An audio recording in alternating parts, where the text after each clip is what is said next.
En fait, ce que je fais, c'est je crée du contenu sur les réseaux sociaux et les entreprises viennent à moi. Quand tu montes en freelance, tu peux, à un moment donné, tu as un TGM qui est tellement haut, tu peux t'adresser qu'à des immenses entreprises. Et c'est cool, parce que les projets sont intéressants, mais c'était des process qui ne me plaisaient pas forcément. Le but, au début, c'est de gagner une sorte de momentum. C'est-à-dire que il y a rien de pire que la stagnation. D'ailleurs, j'étais complet plus vite que ce que je pensais, que ce que je voulais.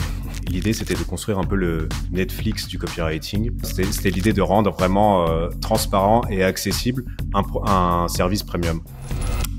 Bonjour à toutes et à tous et bienvenue dans cette nouvelle mini-série du Board. Aujourd'hui, je suis trop contente du sujet parce que on va construire en public une nouvelle façon de faire du freelancing avec mon invité du jour qui est assez fou pour être freelance et proposer une offre toute illimitée. Oui, vous avez bien entendu, une offre de copywriting en abonnement illimité.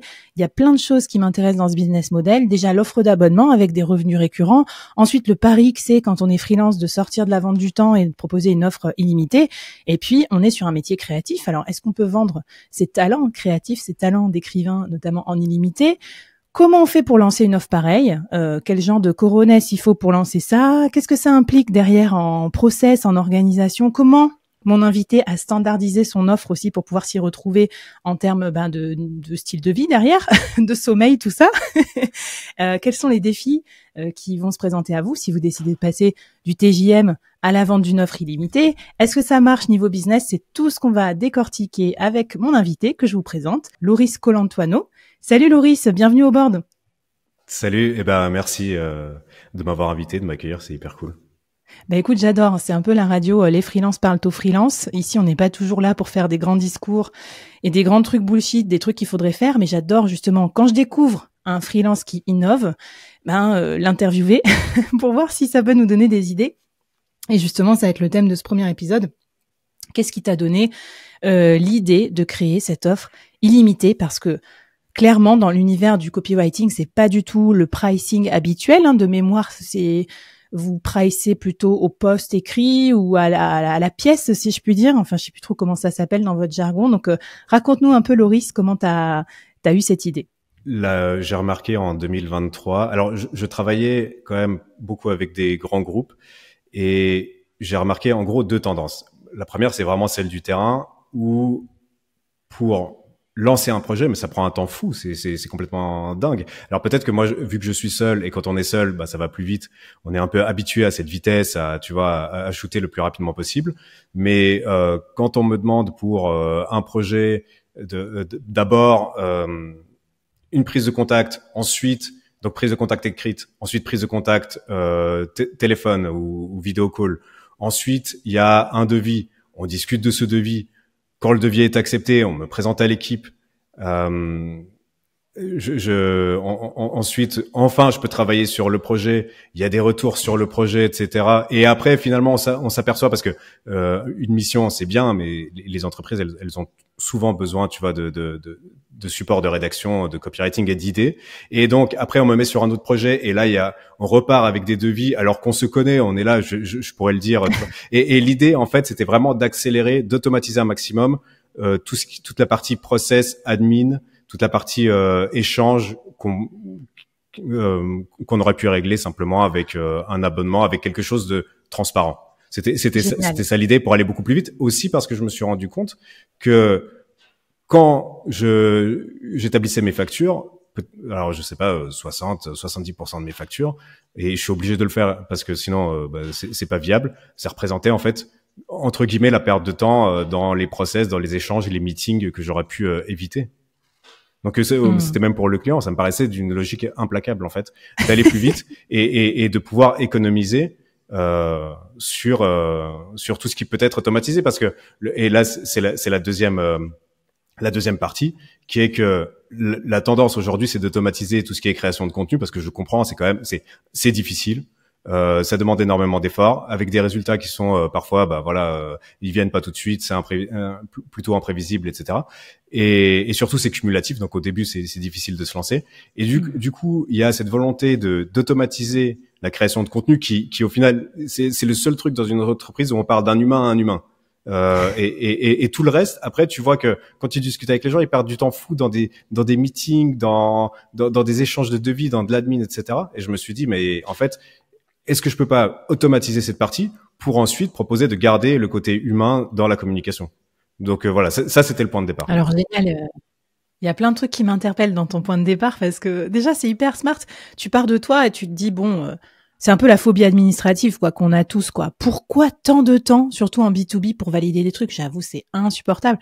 Moi je pense qu'on est nombreux à avoir perdu des affaires parce qu'on n'est pas allé au bout des trucs tellement que c'est chiant. Donc je comprends. Avoir une meilleure vie, c'est partir de soi aussi en freelance et se dire bon, qu'est-ce que je peux faire pour passer mon temps à créer plutôt qu'à gérer des factures? Et je trouve que tu as raison. En gros, tu dis on n'automatise pas les bons sujets, quoi. On veut automatiser la création alors qu'on pourrait automatiser tout le back-office et que du coup, il nous resterait plus de temps de cerveau disponible pour la création. Trop intéressant. Alors, ça, c'est vrai que j'avais repéré... Est-ce que tu as, toi, des inspirations, des gens que tu as vus qui font comme ça? Toi, tu es sur le marché suisse, non? Tu es en Suisse et tu es sur le marché international. Raconte-nous un petit peu aussi tes inspirations, peut-être, pour ton benchmark avant de lancer ça. Bon, moi, je suis sur le marché francophone en gros, donc Ok. je travaille autant avec bon, en gros, c'est surtout entreprises françaises et suisses, effectivement, c'est surtout les deux. Ok. En fait, si tu veux, ça fait, je crois 2 ans maintenant que je suis vraiment 100% freelance, de peut-être 3 ans, et j'ai toujours voulu. En fait, ce que je fais, c'est qu'un peu, je crée du contenu sur les réseaux sociaux et les entreprises viennent à moi. Et j'étais surtout actif sur Twitter, donc X. Et ça fonctionnait, hein, mais il y avait vraiment un problème, et je pense que tu le comprends, de prédictibilité et surtout d'avoir pas du contrôle, mais de gérer le process, de dire ok, moi je peux vous apporter ça, j'ai déjà eu ces résultats-là, et pour ça il faut créer des offres. Et les gens venaient à moi parce que j'étais expert, ou on va l'appeler ça comme ça, en storytelling. C'était vraiment mon angle. Sauf que storytelling, comme le copywriting, c'est une compétence. Et je me suis dit, il faut vraiment que je trouve, voilà, exactement. Il faut vraiment que je trouve une offre, un process, quelque chose. Et j'ai découvert un peu de manière, je sais pas comment, peut-être sur X, peut-être sur YouTube, je sais pas, Design Joy, Brett Williams, qui fait ça pour le design. Et j'ai trouvé, mais que c'était l'évidence, que ça correspondait en fait à tous mes problèmes. Alors lui, il le fait pour le design, donc le challenge c'était de le transférer à l'écriture, mais au final c'est une compétence à une compétence, donc il y a de toute façon moyen de faire quelque chose. Mais en gros c'était ça. Et après j'ai cherché des équivalences, et en copywriting c'est pas facile, mais il y en a une qui s'appelle StoryArb ou StoryARB, je sais pas comment on prononce, qui a été fondée, c'est une nouvelle agence qui a été fondée par Alex Lieberman, qui a fondé également Morning Brew, la newsletter marketing assez connue, et lui il a commencé comme ça. Alors lui, bon, forcément il a plus accès à des grandes entreprises parce qu'il a beaucoup plus de marques personnelles. Mais toi, bientôt, ce sera bientôt ton cas, Loris, t'inquiète. Donc, super intéressant. Alors, je vous mets toutes les inspi et tout ce dont on va parler, Design Join, tout ça, les liens et les refs dans la newsletter du board qui part tous les vendredis matin avec tous les bonus de mes invités. Comme ça, vous retrouvez toutes vos petites, la veille, le benchmark et tout de Loris, et puis aussi les exemples dont on va parler. Je trouve ça super bien ce que tu décris. C'est aussi comment se générer du MRR, du revenu mensuel récurrent quand on est freelance. Parce qu'on est d'accord que même quand on gagne bien sa vie en freelance, moi c'était mon cas, mais j'étais jamais 100% sereine. Je me disais tout le temps, tout peut s'arrêter. Tu vois, t'es comme sur un manège où tu peux tomber à tout instant. T'as pas ceinture et bretelles et tout. Et je trouve que ton idée d'abonnement, c'est hyper smart. Donc écoute, on va rentrer dans le prochain épisode sur exactement comment t'as construit ton abonnement, comment t'as construit tes prix, etc. Est-ce que t'as un premier peut-être défi ou challenge à lancer à nos auditeurs qui se disent, allez go, moi aussi j'ai envie de productiviser mon offre et donc de faire quelque chose de plus récurrent. Qu'est-ce que tu pourrais leur recommander? Tout simplement réfléchir s'il y a une partie qui pourrait rendre à abonnement, tout simplement. Parce que il y a forcément des parties. C'est pas forcément l'offre principale.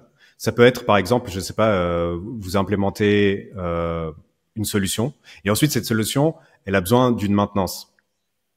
Donc, est-ce qu'il y a moyen de rendre cette maintenance à abonnement, tout simplement?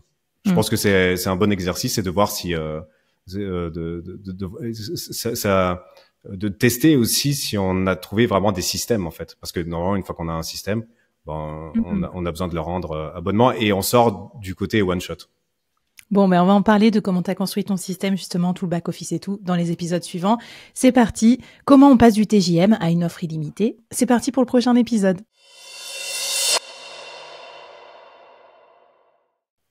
Alors, du coup, est-ce que tu peux nous raconter concrètement, donc ton agence s'appelle Jazz, c'est quoi les offres, c'est quoi les prix, Comment t'as fixé ces prix-là? Enfin, raconte-nous un petit peu comment t'as fait tes calculs pour passer de la vente de temps qui, je pense, vu ton expertise, était quand même lucrative, qui est aussi, quand même aussi un problème qu'on a quand on est freelance expert.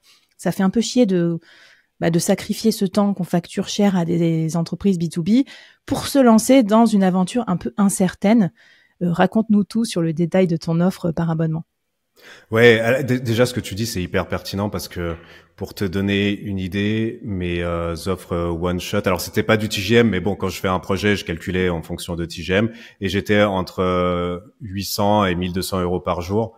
Donc c'était. Après, les gens pensent que quand tu dis ça, tu travailles tous les jours. Non, c'est-à-dire tu travailles 2 jours par semaine pour des clients et les 3 jours pour avoir des prix comme ça. Bah, c'est du marketing de soi en fait, de son offre. Mais du coup, ça permet. Enfin, c'est cumulatif, c'est intéressant. Le seul truc, c'était un one shot et je voulais vraiment aussi pouvoir élargir l'horizon des clients que je pouvais prendre parce que le problème c'est que quand tu montes en freelance, tu peux à un moment donné, tu as un TGM qui est tellement haut, tu peux t'adresser qu'à des immenses entreprises et c'est cool parce que les projets sont intéressants, mais c'était des process qui ne me plaisaient pas forcément. Donc je me suis dit en fait moi je suis pas trop business plan, je suis pas trop une personne business plan, je suis plutôt en crash and burn. Donc je me suis dit je vais à peu près avec ce avec quoi j'arrive à survivre et j'y vais. Le but au début, c'est de gagner une sorte de momentum. C'est-à-dire que il y a rien de pire que la stagnation. Si tu as des idées, mais tu les lances pas et tu sais pas si il y a au moins un petit peu de répondants, un petit peu de. Là, l'idée c'était de commencer avec des prix bas, limite honteusement bas. Mais le premier client, par exemple, je l'ai eu. Je lui ai dit ok, vas-y. Il avait besoin de pas mal de matos, 500 euros par mois. Bon, c'est que dalle. J'ai travaillé beaucoup trop pour ce que. Mais ça m'a permis de me dire ok. Il y a un peu d'espoir, il y a quelque chose, il y a de l'intérêt. Et après, j'ai augmenté à 750, 1000, et là, c'est 1500 pour l'offre de base, qui en gros est du ghostwriting, qui est l'offre principale. Moi, je suis certain que les gens ont plus besoin de copywriting en général. Copywriting pour ghostwriting, c'est réseaux sociaux et newsletters. Copywriting, c'est tout le reste dans mes offres. Donc voilà, j'ai séparé ces offres en deux. Et j'ai fait ghostwriting et réseaux sociaux, newsletter parce que c'est à la mode, il y a de la demande. Même il y a des gens qui viennent vers moi parce qu'ils veulent ça. Et après du copywriting, si tu as besoin de copywriting pour ton site web, pour tout le reste, conception, rédaction, campagne, stratégie, etc. Là, ça va être un prix plus élevé, 3000 euros. Voilà. Et le but ensuite, c'est d'augmenter petit à petit, quoi.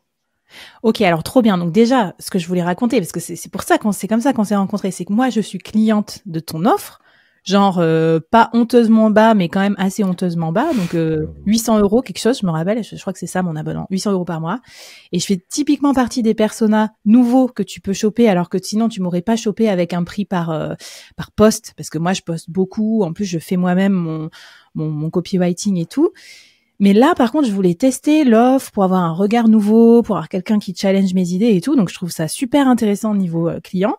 Et je t'ai rencontré, on était en contact sur LinkedIn. Et quand t'as posté, voilà, je lance l'abonnement, moi, ça m'a donné envie d'acheter immédiatement par rapport à bonjour, je vous représente mes offres de copywriting. Donc, il y a un côté aussi attirant pour le client dans le bargain, dans le ok, je m'abonne, je sais, c'est un peu un jeu quoi. Je sais qu'il y a des mois je serai à fond perdu, mais il y a d'autres mois je vais gagner et surtout les prix vont monter, donc moi je m'abonne au début.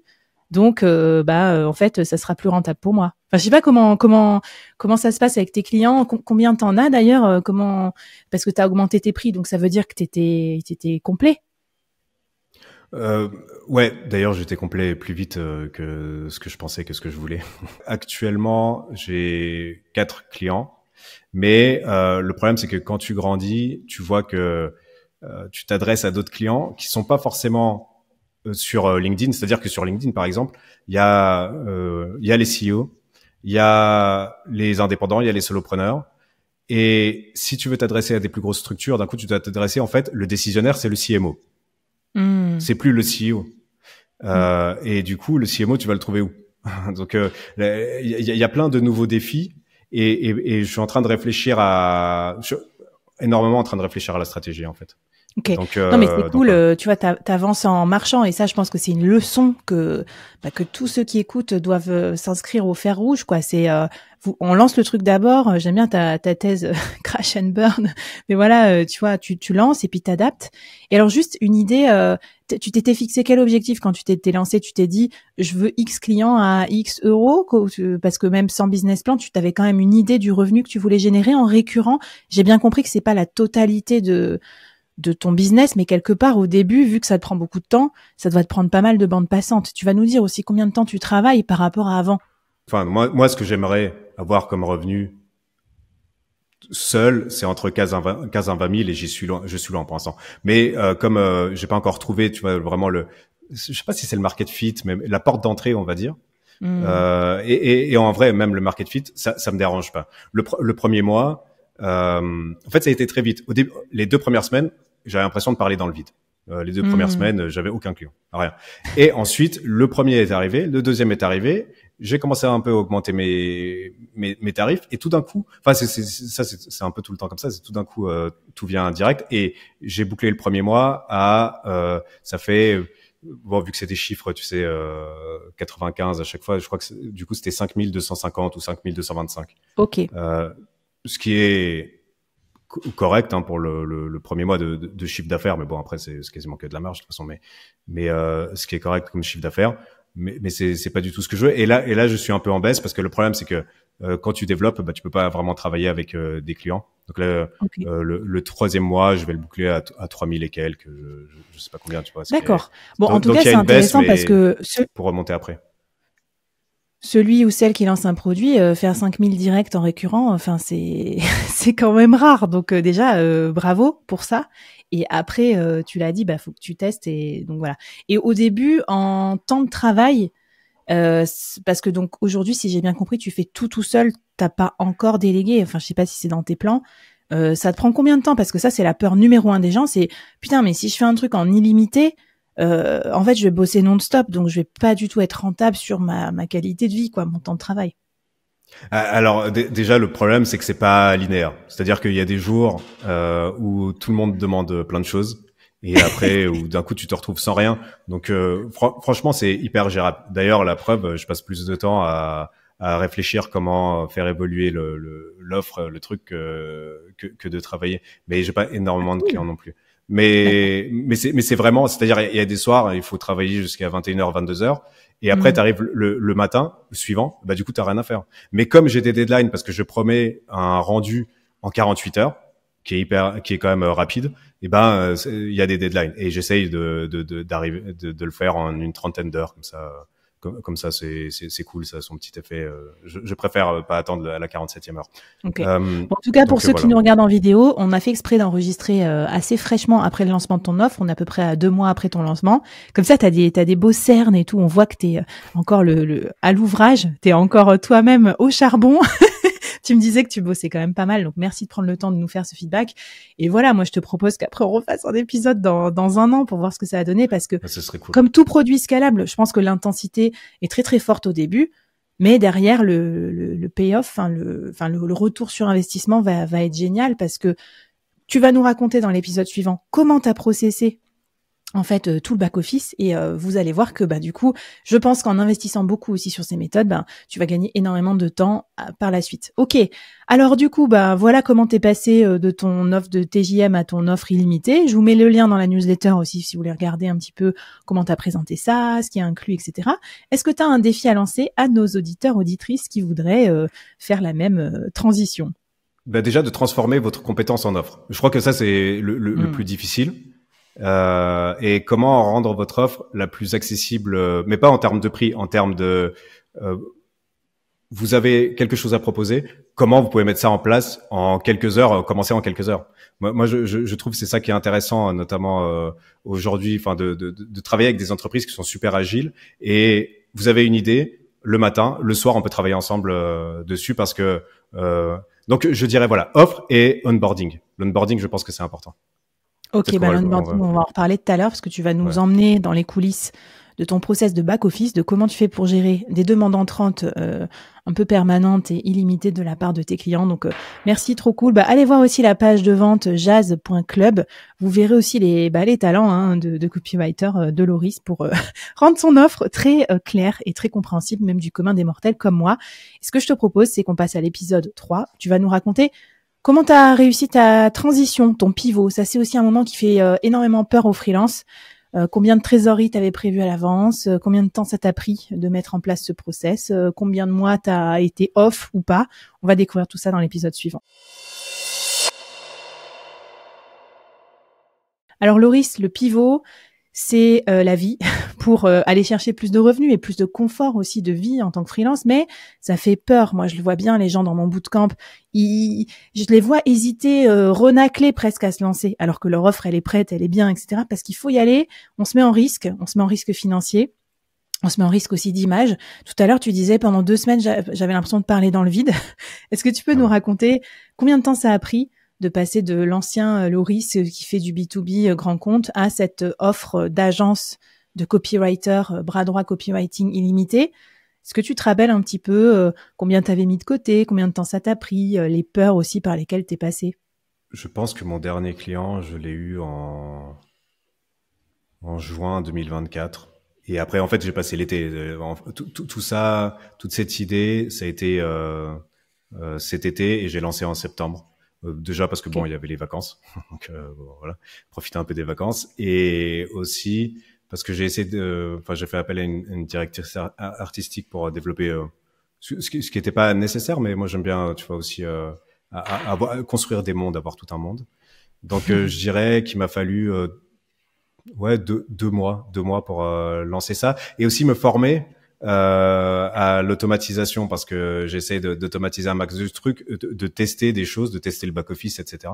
Donc je dirais 2 mois. Et ce que j'avais de côté, bon, j'ai pas calculé précisément parce que je savais que j'avais, mais je dirais 20-25 000, c'est bien d'avoir ça de côté. Comme ça, tu paniques pas trop, même si de toute façon après quand ça baisse, même si t'as 50 000 et ça baisse, moi je panique de toute façon. Donc ouais.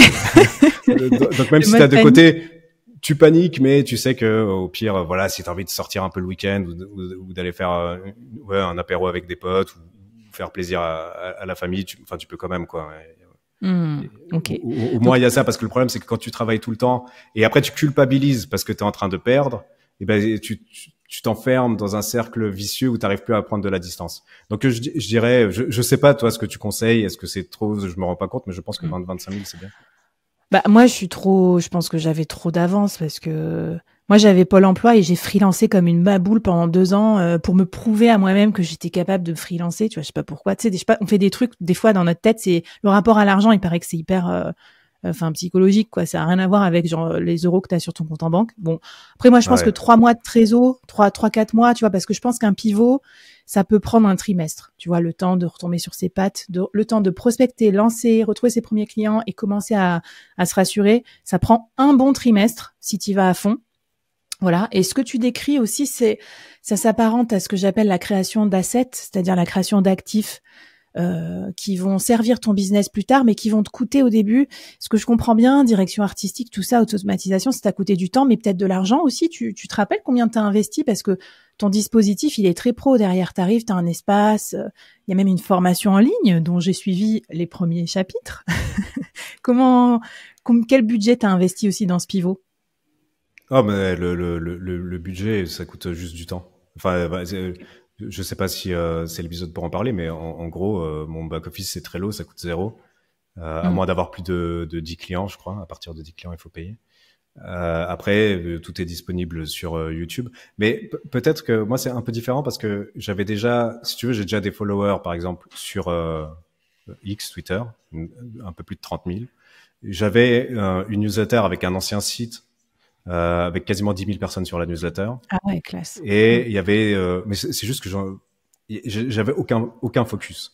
Mais j'étais quand même connu, tu vois, entre guillemets, quoi. Mais j'ai trouvé aussi mes premiers clients parce qu'ils me connaissaient, ils se sont dit, ah, enfin, il a une offre accessible. Et du coup, il y a même eu des copywriters qui m'ont demandé de travailler pour eux parce qu'ils savaient que, voilà, leur image. Donc, ce que tu décris, c'est qu'en fait, t'as pas attendu de lancer ton offre pour construire tes assets, notamment tes assets de type, moi j'appelle ça solo média, donc une audience, un truc qui fait monter ta cote et qui fait connaître aussi ton travail. Et ça c'est cool aussi parce que du coup je pense que si tu lances tout d'un coup, ça rajoute dans le travail. Si en plus tu dis ah ben merde, j'ai pas d'audience, bah faut que je commence à poster sur LinkedIn, ça rajoute dans l'addition, pensez-y quoi, parce que du coup toi t'étais déjà actif par rapport à cette communauté que t'avais plus qu'à réactiver, réchauffer pour lancer ton offre. Ouais, c'est ça, et capitaliser sur une image que tu as déjà. D'ailleurs, s'il y a un conseil, ça va être l'exercice de fin, tiens. Non, je le garde pour l'exercice de fin. Mais vas-y, dis-nous.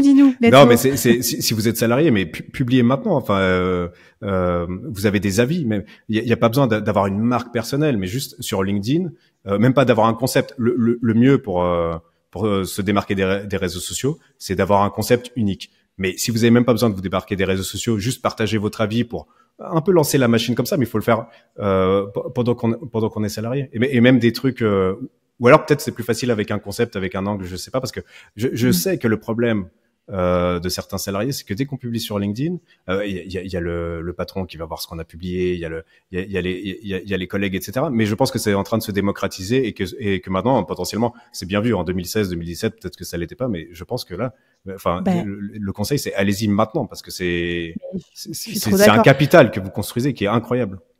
Mais t'as parlé des effets incrémentaux, ou je sais plus comment t'appelais ça tout à l'heure, et c'est exactement ça. Et surtout, figure-toi qu'il y a des freelances qui ont le même sujet, qui me disent, bah moi, j'ose pas poster sur LinkedIn parce que je suis en mission client full-time pour tel client.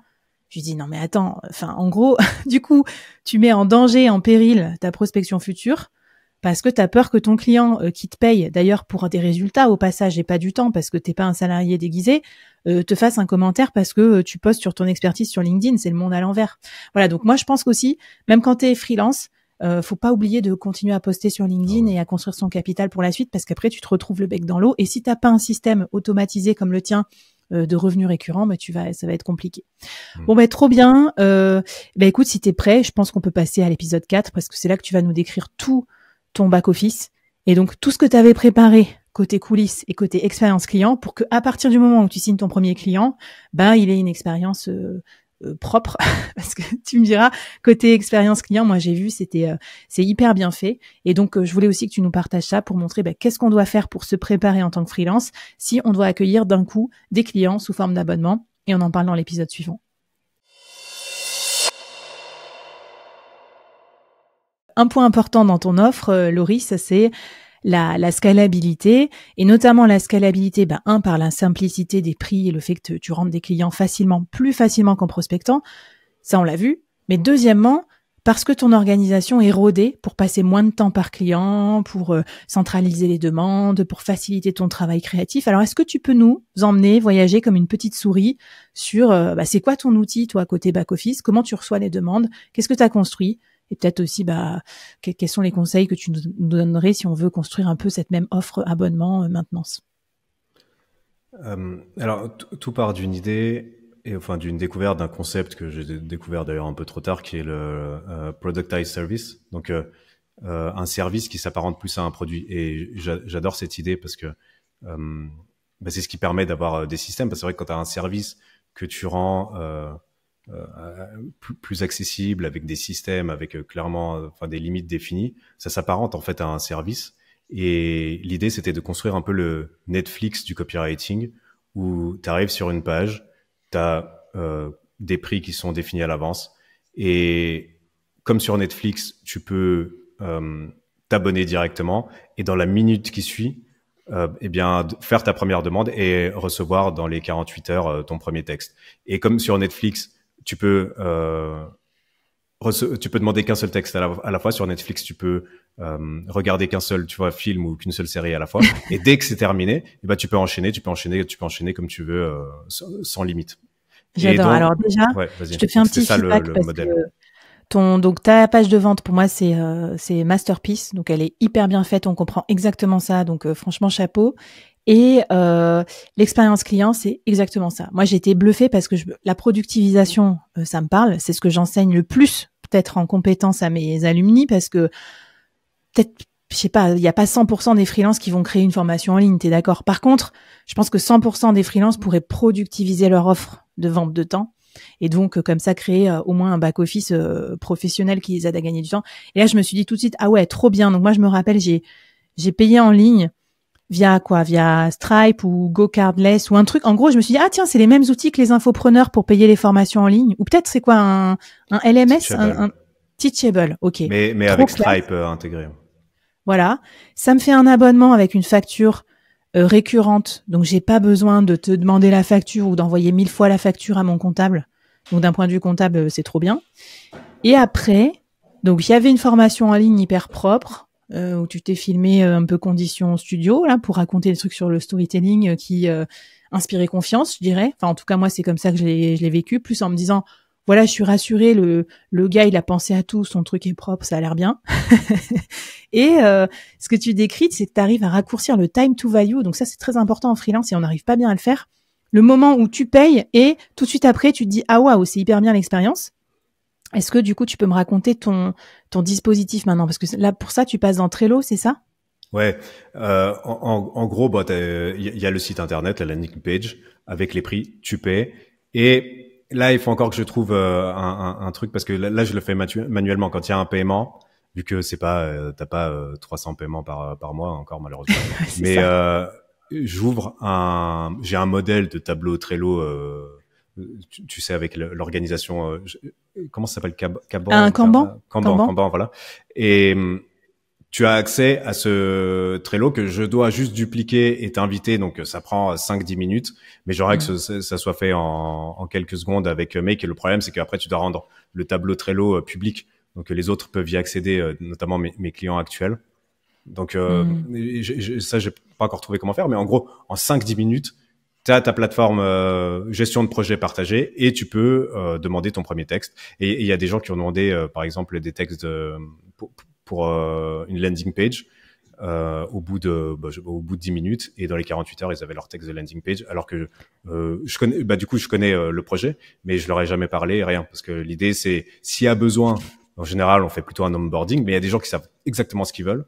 Et si le positionnement est bon et que je peux y aller directement avec la copie, je vais directement avec la copie. Bah ouais, et en plus, avec ce genre d'offre, j'ai envie de dire, t'attires des clients qui ont l'habitude de fonctionner comme ça. Donc moi, typiquement, je fonctionne que en asynchrone. Je crois que c'est peut-être la première fois qu'on se parle pour le podcast, mais je veux dire, on s'envoie des messages, on répond aux trucs, enfin tu vois, on n'a pas besoin de s'appeler, et du coup, bah ça te fait gagner du temps aussi. Je pense que ça attire des clients qui sont peut-être un peu moins, comment on dit, chronophages, tu vois, que ceux qu'il faut faire une réunion 10 fois pour se mettre d'accord. Et c'est bien ce que tu décris aussi, tu vois, le moment où t'achètes, où tu sors ta carte bleue, généralement, c'est vraiment le moment où t'es hyper motivé pour avancer sur ton projet.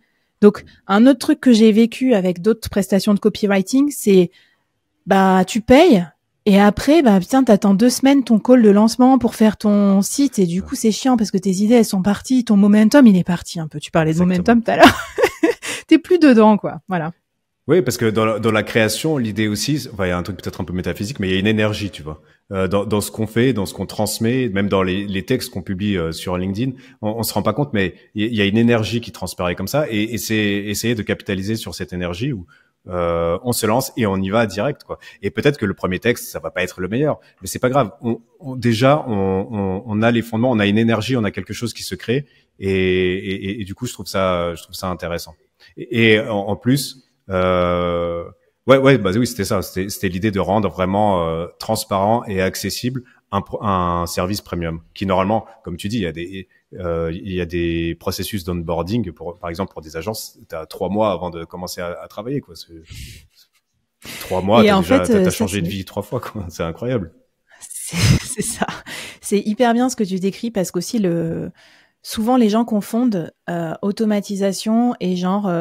Enfin, en gros, la grosse objection que je vois, c'est « Non, mais moi, tu comprends, je fais un truc sur mesure pour mes clients. » Comme si c'était de la meilleure qualité. Alors là, franchement, je vais mettre mes 2 pieds dans le plat. Mais les gars, les filles, bah, le sur mesure, des fois, c'est pourri. Parce qu'en fait, en fonction de ton énergie du moment, de si t'oublies des trucs, c'est pas processé. Alors qu'un truc processé et automatisé, pour moi, ça fait même plus premium qu'un truc à l'arrache où le mec t'accueille en Google Meet et a rien préparé. Donc moi, en tant que cliente, je ferais beaucoup plus confiance à une offre productivisée. En tout cas, ça me donne l'impression que c'est du meilleur travail, même si c'est peut-être, tu vois, c'est juste du travail soigné d'onboarding client. Donc voilà, je sais pas ce que tu en penses, mais pour moi, automatiser veut pas dire cheap. Et donc pour finir sur cette partie workflow, process, back office, qui entre nous soit dit fait rêver personne, mais qui est très importante pour créer une offre scalable. Quelle qu'elle soit, hein. Même un bootcamp, vous imaginez même pas derrière le workflow que j'ai pour que l'expérience soit parfaite pour les alumni. Quel serait ton conseil final ou peut-être ton défi? Le défi, c'est de créer un back-office. Parce que qui en a au final personne, franchement. C'est la première fois que je voyais. On baisse les yeux. Non, mais c'est de créer un back-office. Mais ça peut être sur Notion, hein. C'est pas forcément style Kanban avec Trello, mais même un back office ou quelque chose de centralisé, quelque chose de où en fait on visualise le process. Comment on peut dessiner le process et inviter ensuite les clients. Tu parles de dessiner, j'ai vu qu'il y avait un schéma aussi sur ta page de vente, je crois, qui fonctionne très bien. Moi, j'aime bien dessiner. Donc, si jamais vous êtes perdu, vous dites, oh là, qu'est-ce qu'il nous raconte, ces trucs de process, de workflow, de Kanban. Moi, je suis pas dans un grand groupe, ça me saoule. Prenez une feuille de papier et dessinez depuis le moment où il vous rencontre pour la première fois à quand le travail est délivré, par quelles étapes vont passer votre client. Ça s'appelle le parcours client. En fait, c'est tout con. Mais en fait, en freelance, parfois, il y a quand même plein de points de friction qu'on oublie. Truc tout con, hein. Est-ce que tu as les données de facturation de ton client pour lui envoyer un truc? Pourquoi tu fais pas un abonnement au lieu de faire des factures tous les mois? Tout ce genre de choses. Donc, merci beaucoup pour ce conseil que je trouve très pratique et très cool. Et ce que je te propose, Laurie, c'est qu'on regarde le futur de ton offre en illimité. Qu'est-ce que tu vas faire pour maintenant que tu as trouvé ta traction et ton marché? Scaler et du coup atteindre le Graal de l'offre productivisée, c'est-à-dire des revenus plus automatiques, plus conséquents et peut-être moins de travail en back-office. On va voir comment dans le dernier épisode. Alors, la dernière question qui tue, comment on scale une offre automatique? Plus de clients, plus cher, scaler par le prix, ou alors peut-être déléguer des trucs à d'autres. Comment tu vois l'avenir de ton offre d'abonnement de copywriting illimité?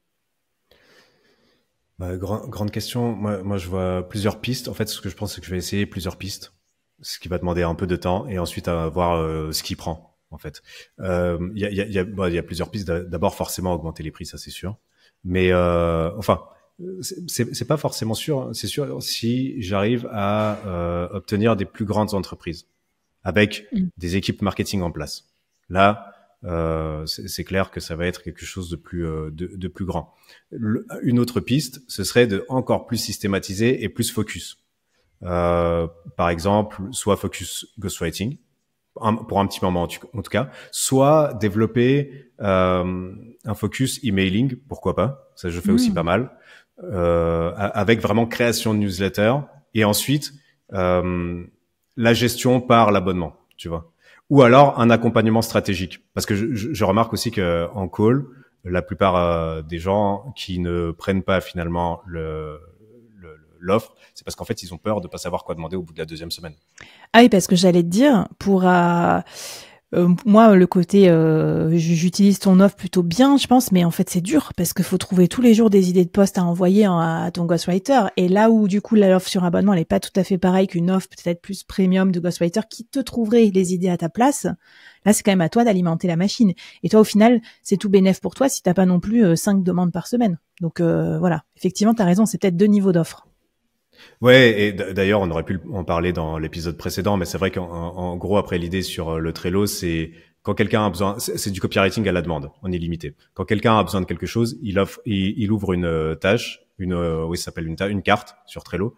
Ensuite, il met son brief, et quand j'écris à partir du brief, je déplace la carte en rédaction, et ensuite la carte est déplacée dans C'est prêt dans une colonne qui indique que c'est prêt. Et en fait, c'est un cycle comme ça potentiellement illimité. Mais du coup, il faut avoir cette idée en fait de base, effectivement. Et moi, je me dis, soit je vais vers des entreprises uniquement qui ont des équipes marketing en place qui s'occupent de ces idées-là, soit peut-être ça va pas être mon offre principale, ça va être peut-être l'offre qui me rapporte le plus, mais ça va pas être l'offre pied dans la porte. L'offre pied dans la porte, ça pourrait être une stratégie de communication de A à Z, et ensuite c'est de la maintenance, c'est tu vois de la création de contenu. Et la stratégie, je pense que ça va être mon prochain défi, ça va être de créer cette stratégie qui est un petit peu déjà en place dans ma tête. En gros, on créerait un concept. Parce que voilà, c'est le concept, c'est ce que tu apprends en agence de com, c'est le plus facile pour se démarquer. Un concept unique, donc c'est un positionnement bien formulé de manière créative. Ensuite, tu as toute une partie conversation et c'est là où tu as la création de contenu qui vient. Et ensuite, une partie conversion, c'est-à-dire que je peux écrire pour des gens qui sont sur LinkedIn, mais derrière, c'est plus efficace si tu as une newsletter qui est mise en place, une newsletter automatisée ou une newsletter éditoriale, et ensuite une page de vente bien écrite, tu vois. Donc peut-être se mettre ensemble. C'est passionnant. Ce que j'aime bien aussi, et je pense que ça doit nous servir de leçon, c'est vous n'êtes pas obligé de tout savoir en fait à quel va être le futur quand vous lancez votre offre. Là, on voit bien, c'est super intéressant parce que tu es vraiment en plein questionnement. Tu peux premiumiser, au contraire, tu peux faire plutôt plus bas, plus délégué, plus automatisé, plus ciblé. Peut-être qu'aussi tu peux avoir des offres en dehors de tes abonnements, tout simplement ton offre équipe marketing. Est-ce que c'est légitime que ça soit dans un truc d'abonnement avec un Kanban, etc. Peut-être que ça marchera pas. Mais si tu as chopé le CMO pour lui écrire tous ses posts en ghostwriting, après il aura peut-être envie de faire appel à toi pour je sais pas, former toute son équipe. Donc ça peut être aussi un harpon, un espèce de harpon à client, et après tu les as dans ta base et du coup ça t'a facilité tous tes efforts de prospection. Et quelque part, limite, certes, t'as pas trop de marge, mais en fait, comme ça t'a facilité ta prospection, t'as pas trop de coûts de prospection et de coûts d'acquisition de tes nouveaux clients aussi. Donc, si derrière t'as un produit, il y a un gars que j'adore, Daniel Priestley, qui a écrit 24 assets. Et en fait, il dit, il y a 4 types de produits. Il y a le gift, le lead magnet. Ensuite, il y a le product for prospect, donc l'offre harpon pour tes nouveaux clients qui te connaissent pas, donc ça peut très bien être ton abonnement. Puis il y a la core offer, donc t'as ton offre cœur. Et enfin, ton product for customers, c'est-à-dire un produit pour les clients répétitifs et fidèles qui pourraient du coup avoir un autre système d'abonnement, etc. Donc ça va être super cool de voir ça. Comment tu vois les choses sur la partie délégation? Parce que tu es d'accord que normalement une agence, et de mémoire Brett Williams, là, je sais plus comment il s'appelle, il a la partie délégation, c'est plus lui qui écrit tous les posts. Aujourd'hui, c'est toi qui écris tout, mais est-ce que potentiellement tu t'ouvres à une forme de scalabilité par les autres aussi? Ouais, ça c'est aussi un autre. Enfin, par contre, Brett Williams, lui, fait tout lui-même dans la partie design aussi. Okay. C'est ce qui le différencie. Mais il travaille énormément. Mais l'idée, ce serait, mais pour ça, j'ai besoin de plus de systématisation, tu vois, dans l'offre. Mais ça, ce serait hyper cool, et ce serait même peut-être une sorte de rêve de créer une agence complète 360 degrés qui fonctionne comme Netflix, avec tu t'abonnes, et après, suivant la demande, il y a des mini équipes qui se forment par mission. Mais bon, là, après, tu vois, tu dois penser à comment tu rémunères les gens, etc., etc. Ouais. Donc, le plus simple, ce serait d'avoir quelque chose de très systématisé que tu peux ensuite déléguer à 1, 2, 3 personnes, et après, tu vas. Je pense que là, il faut de la croissance organique ensuite. Mais disons, c'est pas les idées qui manquent, quoi. Mais il y a plusieurs pistes, et en fait, chaque décision change totalement ta trajectoire future. C'est ça qui est qui fait un peu flipper et qui est excitant à la fin. Mais moi j'adore, parce que t'as exactement décrit. Tu peux transformer ton truc en produit et être solo, ou presque limite en faire une méga agence ou un méga collectif. Et donc forcément, en fonction de votre personnalité de solopreneur, de ce que vous kiffez faire. Moi, je sais que je préfère plus bosser sur des petits trucs de geek toute seule chez moi en pyjama, tu vois. C'est moins, le côté agence me plaît moins. Mais je pense qu'il y a des gens qui adorent, justement, qui me disent, moi, je suis solopreneur, ça me saoule d'être tout seul dans mon canapé, j'ai envie de voir du monde. Bah, allez-y, faites un collectif. Moi, j'ai bossé un peu sur ces domaines dans le Web 3, ou comment tu répartissais les tâches, travail à la tâche, récompense, gamification. C'est méga passionnant, et c'est une autre forme de back-office à organiser, mais derrière, la scalabilité peut être très forte. Trop bien. Bah écoute, est-ce que tu as un mot final, ou peut-être un apprentissage, ou un challenge que tu as envie de nous lancer pour conclure sur cette partie oser productiviser son offre de freelance? Le challenge, moi je suis en plein dedans, donc j'aimerais bien vous offrir une checklist de choses à faire, mais pour l'instant, non, moi je dirais, j'inviterais à un exercice qui est de faire, en fait, quand on arrive avec une offre, on résout un problème. Mais quand on résout un problème, il y a immédiatement un autre problème qui apparaît. Et donc, apprendre à noter ces problèmes et à réfléchir à une idée par jour de solution. Et comme ça, il y a une sorte de machine, une capacité à déceler les problèmes et à inventer des idées, enfin, à trouver des idées pour les résoudre. C'est ça qui est intéressant quand t'as une offre qui est vraiment, où t'as pas juste une compétence, mais tu résous un problème. Et ben, il y a d'autres problèmes qui apparaissent après. Et c'est là où tu peux, soit descendre d'un niveau pour proposer quelque chose avant ton offre que tu avais imaginé comme principale, soit après. Génial. Bah, ça, c'est une bonne philosophie aussi à toutes celles et ceux qui disent, oh, j'ai pas d'idée. Franchement, les idées, vous allez les trouver en vous lançant parce que après, comme tu dis, ça ouvre des boîtes dans des boîtes dans des boîtes. T'as plus assez de temps pour créer tous les produits. Moi, je vous en trouve 1000 des idées, là, de produits à lancer. Venez me voir, on en discute dans la communauté de l'incubateur solopreneur. Bah, merci beaucoup, pour ton partage j'allais dire vraiment en full transparence. Moi, j'adore ça. En plus, je suis cliente chez toi, je recommande. Donc, si vous avez des travaux de ghostwriting, copywriting et tout ça, on en a beaucoup quand on est solopreneur. Créer des séquences email, faire des newsletters, faire des posts sur LinkedIn, lancer votre nouvelle offre sur LinkedIn, bah, vous pouvez aller les yeux fermés pour la qualité aussi, travailler avec Loris. Et d'ailleurs, bah, est-ce que vous reconnaîtrez les posts qu'il m'a écrits et les posts que moi j'ai écrits? On vous met au défi. Bon, évidemment, c'est une symbiose entre nous puisque à chaque fois, c'est une idée que je t'envoie, c'est un ping-pong, toi tu me renvoies et on corrige et tout. Donc c'est hyper intéressant en plus de s'ouvrir à un autre cerveau créatif pour, en tout cas, j'espère que ça a amélioré encore ma création de contenu. Donc merci beaucoup. On te suit où si on veut rejoindre ton abonnement ou juste suivre tes aventures de freelance illimité? Vous pouvez me suivre sur LinkedIn, Loris Colantuono. Sur jazz.club, j'aimerais bien rouvrir une newsletter et un blog, mais je vais le faire. Il faut que j'ouvre une newsletter aussi, build-in public ou quelque chose comme ça, parce que ça me manque d'écrire pour moi. Avant, j'écrivais surtout pour moi. Et c'est important en fait d'avoir comme ça des espaces où en toute transparence, sans essayer de convaincre qui que ce soit, juste d'écrire ce qui nous passe par la tête comme un carnet un peu public.